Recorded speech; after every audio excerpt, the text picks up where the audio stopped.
A paz do Senhor a todos os irmãos e irmãs. Que bom estar aqui neste momento transmitindo aqui uma palavra de Deus para abençoar a todos vocês. Meu nome é Rômulo César e espero que assim como Deus falou comigo, Ele possa usar essa mensagem para falar com vocês também neste momento. Por isso quero pedir que acompanhem comigo estes versículos da Bíblia que diz: Jonas capítulo 3, versículo 1 a 10. E a palavra do Senhor veio a Jonas pela segunda vez dizendo: Levanta-te, vai a Ninive, aquela grande cidade, e prega contra ela a mensagem que eu te ofereço. Então Jonas se levantou e foi a Ninive, segundo a palavra do Senhor. Ora, Ninive era uma cidade muito grande, de 3 dias de jornada. E Jonas começou a entrar pela cidade, jornada de 1 dia, e clamava dizendo: ainda 40 dias e Ninive será derrubada. Assim as pessoas de Ninive creram em Deus e proclamaram o jejum e vestiram-se de pano de saco, desde o maior até o menor. Assim, pois, a palavra chegou ao rei de Ninive, e ele levantou-se do seu trono, tirou de si as suas vestes, cobriu-se de pano de saco e sentou-se sobre a cinza. E ele fez com que isso fosse proclamado e divulgado através de Ninive, pelo decreto do rei e dos seus nobres, dizendo: nem homens, nem animais, nem bois, nem ovelhas provem coisa alguma, nem lhes dê de alimentos, nem bebam água. Mas os homens e os animais sejam cobertos de pano de saco, e clamem poderosamente a Deus. Sim, convertam-se, cada um do seu caminho mau e da violência que está nas suas mãos. Quem pode dizer se Deus voltará e se arrependerá e se apartará do furor da sua ira, para que nós não pereçamos? E Deus viu suas obras, como se desviaram do seu mau caminho, e Deus se arrependeu do mal que tinha anunciado que faria a eles, e não o fez. Espero que vocês que já leram o livro do profeta Jonas tenham percebido quem é realmente o grande centro, quem é a grande estrela desta história: Deus. A lição sobre o livro de Jonas é que Deus é soberano, é misericordioso e tem grande amor por aqueles que o buscam e está sempre disposto a perdoar. E não podemos deixar de falar também do propósito de Deus em levantar pessoas para realizar suas obras. Só para deixar claro, o livro do profeta Jonas é questionado por alguns teólogos e historiadores como um livro de fábulas. Ele é visto como aqueles escritos de fábulas e mitologias gregas, como a história de Hércules, por exemplo. Se fosse assim, o próprio Jesus Cristo seria um mentiroso, pois ele menciona em Mateus capítulo 12, versículo 38 a 42. Acompanha comigo. Versículo 38. Então alguns dos fariseus e mestres da lei lhe disseram: Mestre, queremos ver um sinal milagroso feito por ti. Versículo 39. E ele respondeu: uma geração perversa e adúltera pede um sinal milagroso, mas nenhum sinal será dado, exceto o sinal do profeta Jonas. Versículo 40. Pois assim como Jonas esteve 3 dias e 3 noites no ventre de um grande peixe, assim o Filho do Homem ficará 3 dias e 3 noites no coração da terra. Versículo 41.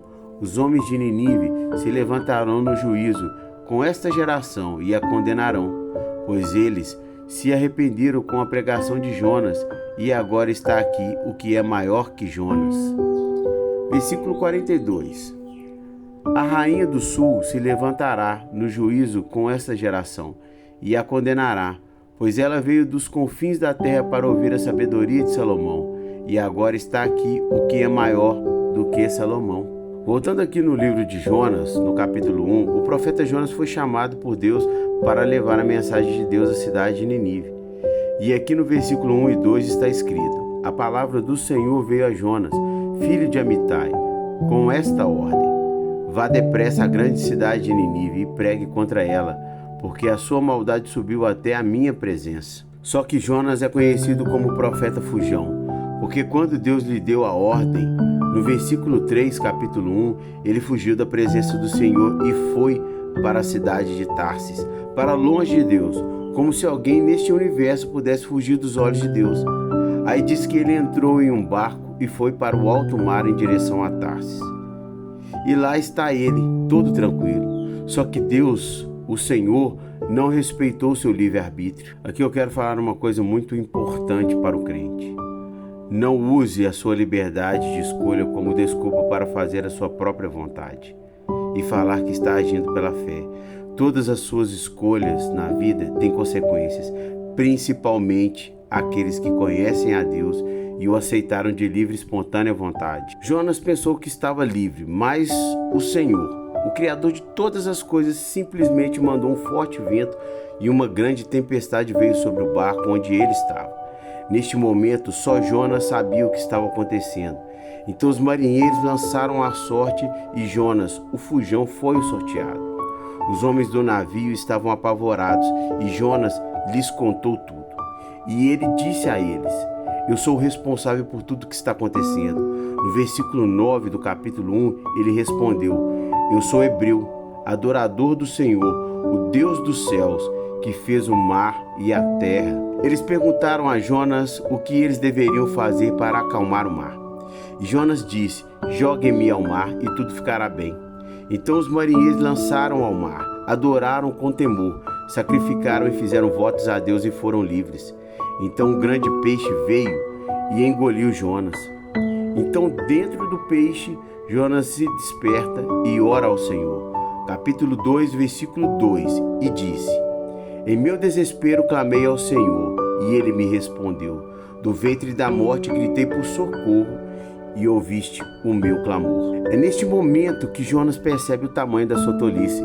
Ele se arrepende e se volta para Deus e clama.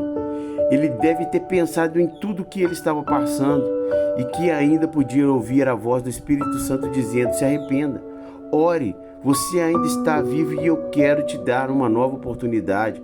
Eu sou rico em misericórdia. E de fato, ele se arrepende e ora no versículo 7 e diz: quando a minha vida já se apagava, eu me lembrei de ti, Senhor, e a minha oração subiu a ti, ao teu santo templo. Eu imagino que deve ter passado um filme na cabeça de Jonas. De tudo que ele estudou sobre Deus, todos os milagres que ele já havia presenciado e tudo que Deus poderia fazer. Ele deve ter se perguntado: depois de tudo isso que fiz, você ainda me dá uma outra chance?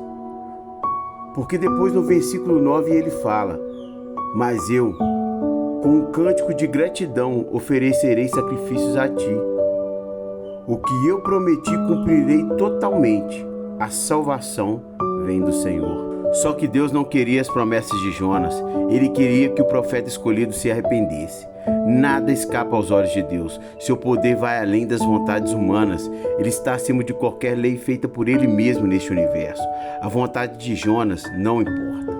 Deus tinha uma missão para ele e ele vai cumprir essa missão. Então o peixe vai em direção à terra e vomita Jonas. Isso mesmo que você está ouvindo. Jonas é vomitado, não é cuspido. Porque qualquer sujeirinha em nossa boca a gente cospe. Mas um peixe costuma comer qualquer coisa no mar, principalmente um peixe grande, e não descarta com facilidade. E o que isso quer dizer? Primeiro vamos ler o texto. Acompanhe comigo o versículo 10. E o Senhor deu ordens ao peixe, e ele vomitou Jonas em terra firme. Jonas deveria ser aquele crente morno, indigesto, que embrulha o estômago de Deus. Assim como está escrito lá em Apocalipse para a igreja de Laodiceia, Jesus disse no capítulo 3, versículo 15 a 16 em Apocalipse: conheço as suas obras, sei que você não é frio nem quente, melhor seria que você fosse frio ou quente. Assim, porque você é morno, não é frio nem quente, estou a ponto de vomitá-lo da minha boca. Jonas é vomitado lá atrás, provavelmente no início, onde deveria começar sua jornada até Nínive, a uns 800 quilômetros. Ou seja, sua desobediência o fez começar sua missão do zero. Se ele tivesse obedecido, provavelmente já teria acabado. Aqui eu me pego a pensar quantos de nós que Deus nos deu uma missão lá no início da nossa conversão e ainda não saímos do início. Alguns ainda estão na escuridão do ventre da morte. Não se arrependem. No capítulo 3 de Jonas, que lemos no início, Nínive se arrepende, se prostra, se sacrifica todos, sem exceção, pela sua vontade e também pelo decreto do seu rei. Ninguém deixou de participar, nem mesmo os animais. A conclusão sobre o crente profeta Jonas é que tudo obedece aos comandos de Deus. O mar obedece aos comandos de Deus. O vento obedece aos comandos de Deus. Os marinheiros obedecem aos comandos de Deus. Os ninivitas obedecem aos comandos de Deus. A planta e até mesmo o verme que come a planta obedece aos comandos de Deus. Mas o crente, que é Jonas, o profeta, não obedece. Alguma referência sobre os crentes de hoje? Por fim, nós já fizemos a leitura dos textos bíblicos dessa mensagem e uma revelação da parte de Deus foi transmitida. Acredito que alguns conseguiram captar para a sua vida o que lhe cabe e pode começar a praticar. Quero dizer só mais algumas palavras para que de fato concluamos essa mensagem. Quero te dizer, meus irmãos, que não sou do tipo de pessoa que acompanha as informações relacionadas à política do mundo, e isso inclui o nosso país, Brasil. Mas fico atento às informações que tomam mais repercussão na mídia e principalmente quando envolvem a igreja. Sou uma pessoa que não gosto de tratar dessas questões de política e indicar candidatos dentro da igreja, e não sou a favor disso. Mas acredito que Deus, no momento certo, trata deste assunto com sua igreja e dá sabedoria para que ela possa eleger seus candidatos que vão fazer a vontade de Deus na política. No entanto, quero dizer algo que veio da parte de Deus a mim, para transmitir a todos aqui nesta mensagem. Nós estamos vivendo num momento muito sério em nosso país e o mundo inteiro está de olho para ver qual decisão os brasileiros iriam tomar nesta eleição passada. Não é possível que um país que se diz ter a maior base cristã do mundo vai deixar o mal triunfar. E eu estou falando de temor, de arrependimento e fé. O que me vem da parte do Espírito Santo neste momento, o que poucos ou talvez ninguém tem falado, é que o povo de Deus tem estado egoísta, cada um correndo atrás do seu próprio interesse. Ninguém está de fato lutando pela nação Brasil. Estamos vivendo as falsas vaidades deste mundo e desprezando a própria misericórdia de Deus. O detalhe aqui desta mensagem não é sobre uma vitória nas urnas de um homem ou de um determinado partido político, e sim de uma conversão do povo de Deus, de um arrependimento sincero dos pecados e de entendimento moral e ético, que está tão distante do verdadeiro cristianismo que não vê a vontade de Deus e não ouve a voz do Espírito Santo e não tem tido uma conversão sincera diariamente. Assim como Jonas, o povo de Deus está cansado da injustiça desse mundo. Isso é fato, por isso os dias estão sendo abreviados. Cansados de ser enganado, roubado e quer a qualquer preço justiça, mesmo que seja com suas próprias mãos. Jonas queria que Deus destruísse toda a cidade de Nínive. Ele tinha uma mágoa tão grande dentro do seu coração e tinha a influência de outros para causar mais revolta ainda no seu íntimo. O povo de Deus está rancoroso e todo aquele que está cheio desses sentimentos fica impedido de ver o que Deus é capaz de fazer se obedecer. Nínive toda se converteu, incluindo o rei que decretou a palavra de Deus pregada pelo profeta. O povo de Deus está lutando com vários sentimentos, incluindo o senso de justiça e perdão. Aqui no livro do profeta Jonas está claro que o grande conflito não é entre a cidade pecadora Nínive e Deus, e muito menos o diabo. O problema não é o inimigo. Ele na verdade influencia sim, ele aproveita da situação. Mas a verdade é que o problema está entre o povo escolhido de Deus e o próprio Deus. Isaías capítulo 30, versículo 1 diz: Ai dos filhos rebeldes, diz o Senhor, que executam planos que não procedem de mim e fazem alianças sem a minha aprovação, para acrescentarem pecado sobre pecado. Quem disse que Deus apoia ou se dobra à vontade do homem, que faz aliança por interesse próprio, por medo ou por qualquer motivo que seja? Não existe aliança entre Deus e filhos rebeldes. Ninguém verá a bênção até que se cumpra a minha vontade, assim diz o Senhor. Para experimentar a transformação, o nosso coração precisa deixar de ser orgulhoso e enganoso, senão ele não aprenderá a lição. Do que mais importante é confiar em Deus.